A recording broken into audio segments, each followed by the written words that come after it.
वीरों की माताएं, वीर नारियां और उनके समस्त परिजन, सेना के बहादुर जवानों और मेरे प्रिय देशवासियों, आज लद्दाख की ये महान धरती कारगिल विजय के 25 वर्ष पूरे होने की साक्षी बन रही है। कारगिल विजय दिवस हमें बताता है कि राष्ट्र के लिए दिए गए बलिदान अमर होते हैं। दिन, महीने, वर्ष, सदियां गुजरते हैं, सर्दियां भी गुजरती हैं, मौसम भी बदलते हैं, लेकिन राष्ट्र की रक्षा के लिए अपनी जान की बाजी लगाने वालों के नाम अमिट रहते हैं। ये देश हमारी सेना के पराक्रमी महानायकों का सदा सर्वदा ऋणी है। ये देश उनके प्रति कृतज्ञ है। साथियों, मेरा सौभाग्य है कि कारगिल युद्ध के समय मैं एक सामान्य देशवासी के रूप में अपने सैनिकों के बीच था। आज जब मैं फिर करगिल की धरती पर हूं, तो स्वाभाविक है वो स्मृतियां मेरे मन में ताजा हो गई है। मुझे याद है किस तरह हमारी सेनाओं ने इतनी ऊंचाई पर इतने कठिन युद्ध ऑपरेशन को अंजाम दिया था। मैं देश को विजय दिलाने वाले ऐसे सभी शूरवीरों को आदरपूर्वक प्रणाम करता हूं। मैं उन शहीदों को नमन करता हूं जिन्होंने कारगिल में मातृभूमि की रक्षा के लिए अपना सर्वोच्च बलिदान दिया। साथियों, कारगिल में हमने केवल युद्ध नहीं जीता था, हमने सत्य, संयम और सामर्थ्य का अद्भुत परिचय दिया था। आप जानते हैं, भारत उस समय शांति के लिए प्रयास कर रहा था। बदले में पाकिस्तान ने फिर एक बार अपना अविश्वासी चेहरा दिखाया। लेकिन सत्य के सामने असत्य और आतंक की हार हुई। साथियों, पाकिस्तान ने अतीत में जितने भी दुष्प्रयास किए, उसे मुंह की खानी पड़ी है। लेकिन पाकिस्तान ने अपने इतिहास से कुछ नहीं सीखा है। वो आतंकवाद के सहारे, प्रॉक्सी वॉर के सहारे अपने आप को प्रासंगिक बनाए रखने का प्रयास कर रहा है। लेकिन आज जब मैं उस जगह से बोल रहा हूं जहां आतंक के आकाओं को मेरी आवाज सीधे सुनाई पड़ रही है, मैं आतंकवाद के इन सरपरस्तों को कहना चाहता हूं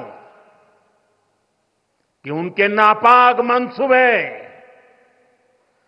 कभी कामयाब नहीं होंगे।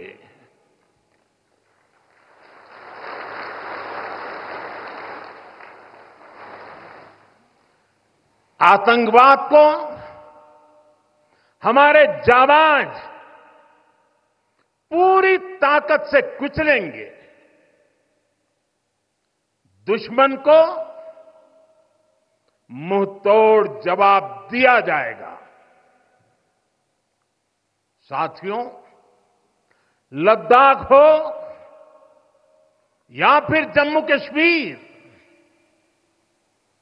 विकास के सामने आ रही हर चुनौती को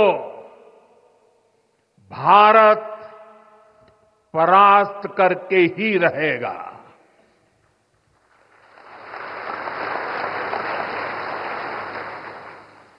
कुछ ही दिन बाद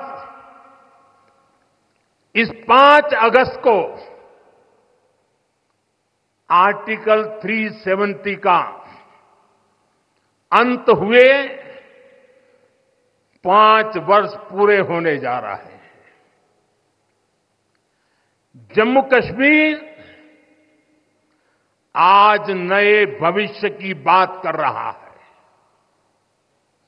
बड़े सपनों की बात कर रहा है। जम्मू कश्मीर की पहचान G20 जैसी ग्लोबल समिट की अहम बैठक करने के लिए हो रही है। इंफ्रास्ट्रक्चर डेवलपमेंट के साथ साथ जम्मू कश्मीर लेह लद्दाख में टूरिज्म सेक्टर भी तेजी से ग्रो कर रहा है। दशकों बाद कश्मीर में सिनेमा घर खुला है। 3.5 दशक के बाद पहली बार श्रीनगर में ताजिया निकला है। धरती का हमारा स्वर्ग तेजी से शांति और सौहार्द की दिशा में आगे बढ़ रहा है। साथियों, आज लद्दाख में भी विकास की नई धारा बनी है। सिंकुल्ला टनल, इसके निर्माण का काम शुरू हुआ है। सिंकुल्ला टनल के जरिए लद्दाख पूरे साल हर मौसम में देश से कनेक्टेड रहेगा। ये टनल लद्दाख के विकास और बेहतर भविष्य के लिए नई संभावनाओं का नया रास्ता खोलेगी। हम सभी को पता है कि कठोर मौसम की वजह से लद्दाख के लोगों को कितनी मुश्किलें आती हैं। सिंकुल्ला टनल के बनने से ये मुश्किलें भी कम होगी। मैं लद्दाख के मेरे भाई बहनों को इस टनल का काम शुरू होने के लिए विशेष बधाई देता हूं। साथियों, लद्दाख के लोगों का हित हमेशा हमारी प्राथमिकता रहा है। मुझे याद है कोरोना के समय में करगिल क्षेत्र के हमारे कई लोग ईरान में फंस गए थे। उन्हें वापस लाने के लिए मैंने व्यक्तिगत स्तर पर काफी प्रयास किए। ईरान से लाकर उन्हें जैसलमेर में ठहराया गया था और जब स्वास्थ्य की दृष्टि से पूरी तरह संतोषजनक रिपोर्ट मिले, उसके बाद उन सबको उनके घर तक यहां पहुंचाया था। हमें संतोष है कि हम अनेकों जिंदगियों को बचा पाए। यहां के लोगों की सुविधाएं बढ़े,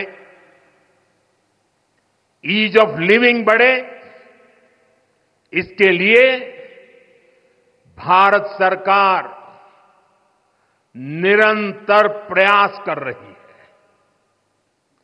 बीते 5 वर्षों में ही हमने लद्दाख के बजट को 1100 करोड़ से बढ़ाकर 6000 करोड़ रुपए कर दिया है। यानी करीब करीब 6 गुना की वृद्धि। ये पैसा आज लद्दाख के लोगों के विकास में, यहां सुविधाएं बढ़ाने में काम आ रहा है। आप देखिए, सड़क, बिजली, पानी, शिक्षा, पावर सप्लाई, रोजगार, लद्दाख में हर दिशा में दृश्य भी बदल रहा है, परिदृश्य भी बदल रहा है।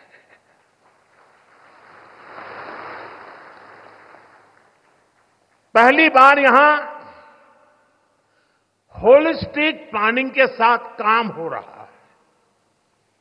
जल जीवन मिशन की वजह से अब लद्दाख के 90% से ज्यादा घरों में पाइप से पीने का पानी पहुंच रहा है। लद्दाख के युवाओं को क्वालिटी हायर एजुकेशन मिले, इसके लिए यहां सिंधु सेंट्रल यूनिवर्सिटी का निर्माण हो रहा है। पूरे लद्दाख क्षेत्र को 4G नेटवर्क से जोड़ने का काम भी चल रहा है।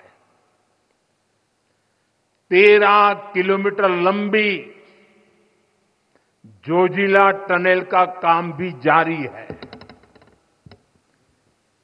इसके वजन बनने से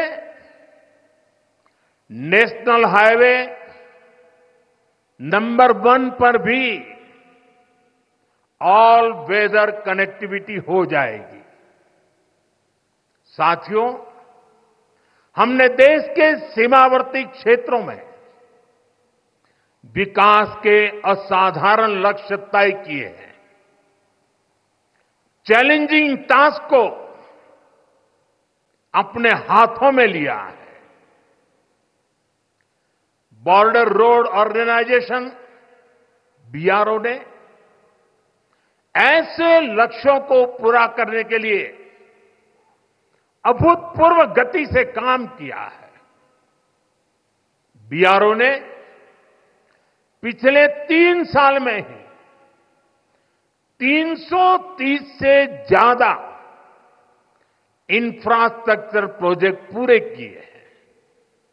इसमें लद्दाख के विकास कार्यों से लेकर पूर्वोत्तर में सेला टनल जैसे प्रोजेक्ट भी शामिल है। मुश्किल टेरेन्स में विकास की एक गति नए भारत की क्षमता और दिशा दोनों दिखाते हैं। साथियों, आज की वैश्विक परिस्थितियां पहले से अलग है। इसलिए हमारी सेनाओं को हथियारों और उपकरणों के साथ साथ कार्यशैली और व्यवस्थाओं में भी आधुनिक होना चाहिए। इसलिए देश दशकों से डिफेंस सेक्टर में बड़े रिफॉर्म्स की जरूरत महसूस करता रहा था। सेना स्वयं वर्षों से इसकी मांग कर रही थी, लेकिन दुर्भाग्य से पहले इसे उतना महत्व नहीं दिया गया। बीते 10 वर्षों में हमने डिफेंस रिफॉर्म्स को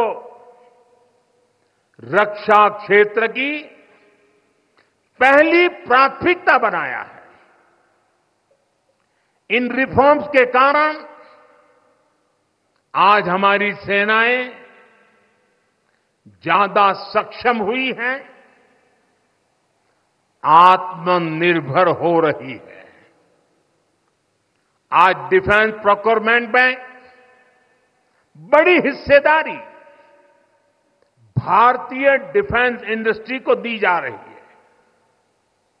डिफेंस में रिसर्च एंड डेवलपमेंट बजट का भी 25% प्राइवेट सेक्टर के लिए रिजर्व किया गया है। ऐसे ही प्रयासों का परिणाम है कि भारत का डिफेंस प्रोडक्शन अब 1.25 लाख करोड़ रुपए से ज्यादा हो चुका है। कभी भारत की गिनती हथियार मंगाने वाले देश के रूप में भी थी। अब भारत एक्सपोर्टर के तौर पर अपनी पहचान बना रहा है।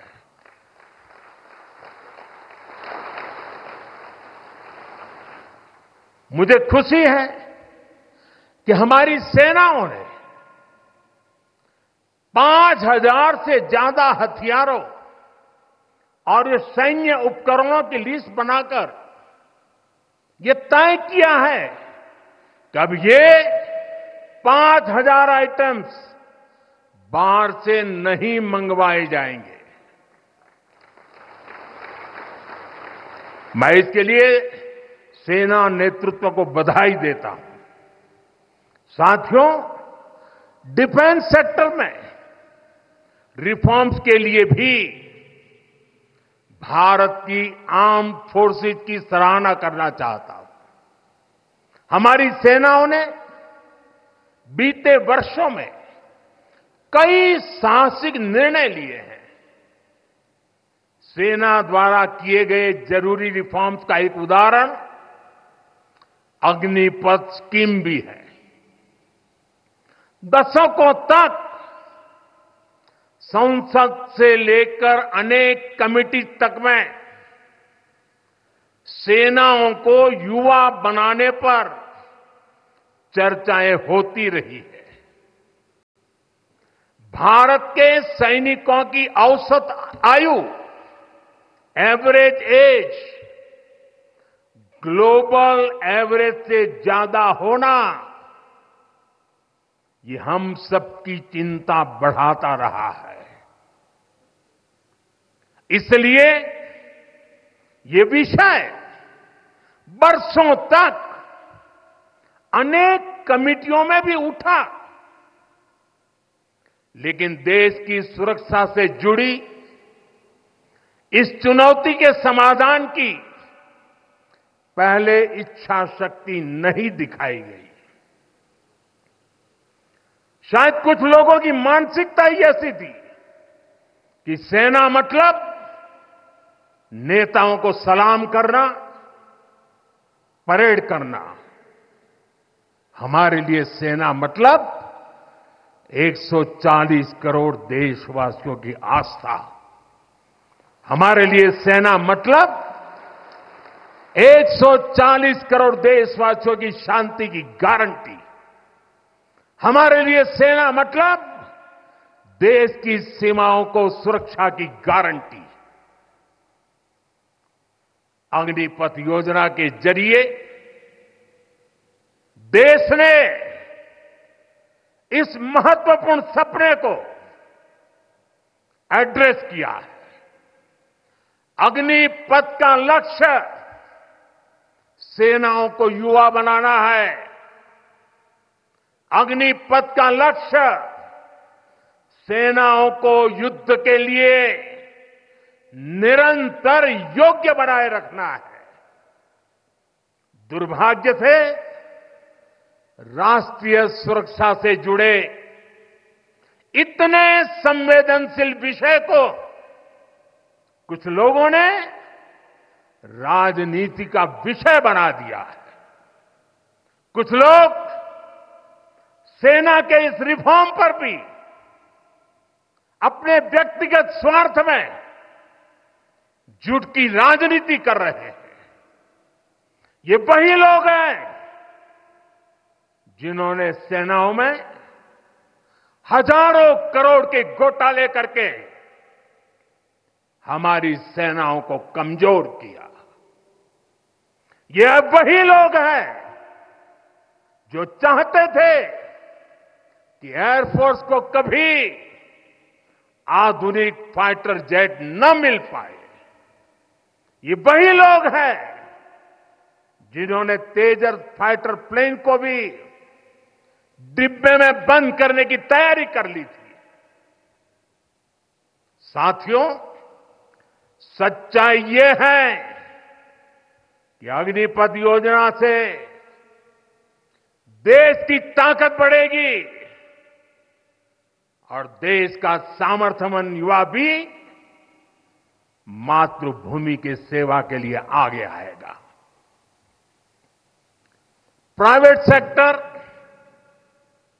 और पैरामिलिट्री फोर्सेस में भी अग्निवीरों को प्राथमिकता देने की घोषणाएं की है। मैं तो हैरान हूं, कुछ लोगों की समझ को क्या हुआ है, उनकी सोच को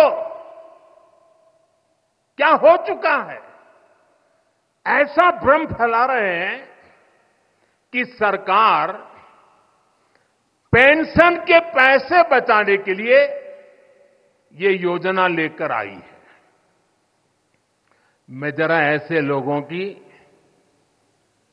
सोच से शर्म आती है, लेकिन मैं ऐसे लोगों से पूछना चाहता हूं, जरा कोई मुझे बताए, आज मोदी के शासनकाल में जो भर्ती होगा, क्या आज ही उसको पेंशन देना है क्या? उसको पेंशन देने की नौबत 30 साल के बाद आएगी और तब तो मोदी 105 साल का हुआ होगा और तब न भी मोदी की सरकार होगी। क्या मोदी जब 105 साल का होगा, 30 साल के बाद जो पेंशन बचेगा, उसके लिए मोदी ऐसा राजनीतिक है जो आज गाली खाएगा? क्या तर्क दे रहे हैं? लेकिन साथियों, मेरे लिए दल नहीं, देश सर्वोपरि है।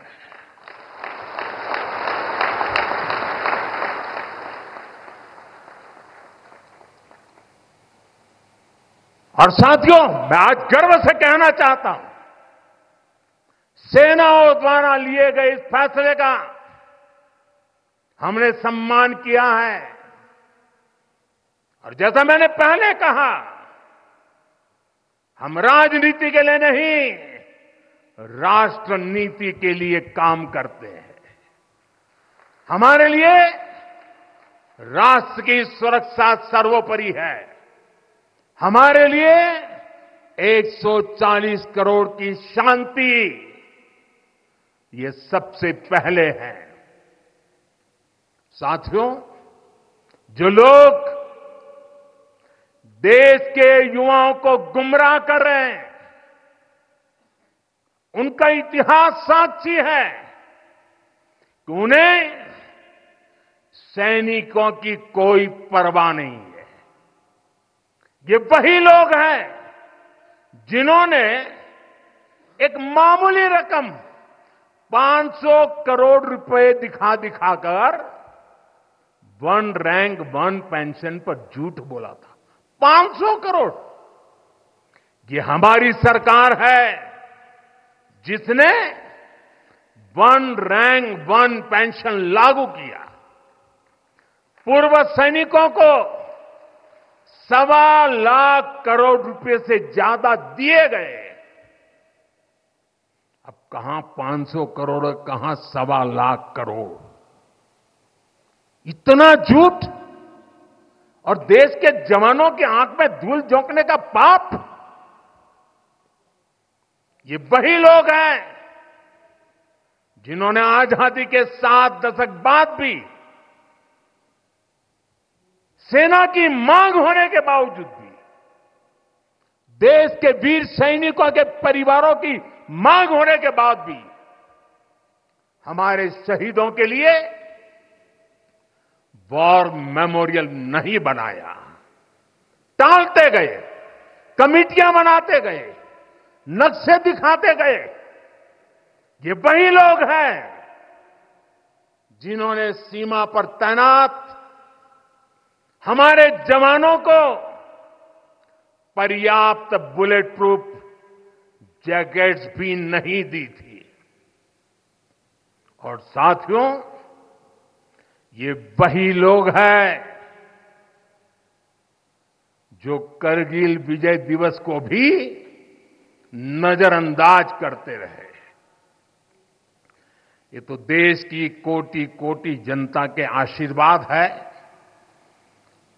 कि मुझे तीसरी बार सरकार बनाने का मौका मिला और इसलिए आज ये महत्वपूर्ण ऐतिहासिक घटना का हम पुण्य स्मरण कर पा रहे हैं। वरना अगर वही आ जाते तो इस युद्ध विजय की इस तारीख को याद नहीं करते। साथियों, कारगिल की विजय ये किसी सरकार की विजय नहीं थी। कारगिल की विजय ये किसी दल का विजय नहीं था। ये विजय देश की थी। ये विजय देश की विरासत है। ये देश के गर्व और स्वाभिमान का पर्व है। मैं एक बार फिर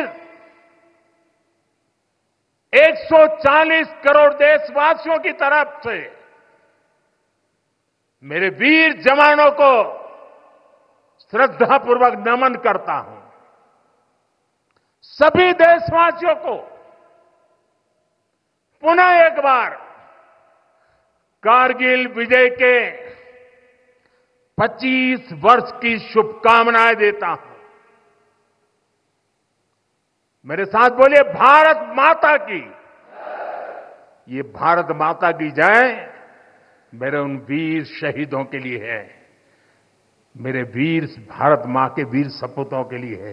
भारत माता की, भारत माता की, भारत माता की। बहुत बहुत धन्यवाद।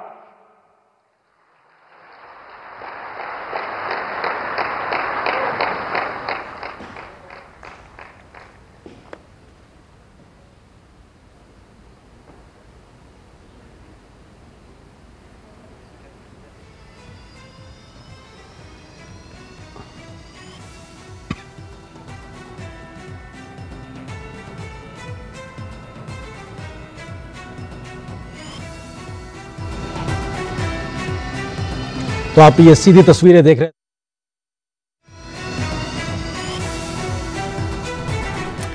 కార్గిల్ విజయ్ దివస్ సందర్భంగా ద్రాస్ సెక్టార్లో వార్ మెమోరియల్ సందర్శన అనంతరం అమర జవాన్లకు నివాళులర్పించిన అనంతరం ఇప్పటి వరకు ప్రైమ్ మినిస్టర్ మోదీ మాట్లాడిన దృశ్యాల్ని లైవ్లో చూసాము. కార్గిల్లో పాక్పై యుద్ధం గెలిచి నేటికి 25 ఏళ్లు పూర్తవుతున్న సందర్భంగా కార్గిల్ విజయ్ దివస్ నిర్వహిస్తున్నాము. గ్యాలంటరీ అవార్డు గ్రహీతలు అమరుల కుటుంబాలతో కలిసి వాళ్ళ ప్రత్యేక కార్యక్రమాల్లో పాల్గొనబోతున్నారు ప్రధాని మోదీ.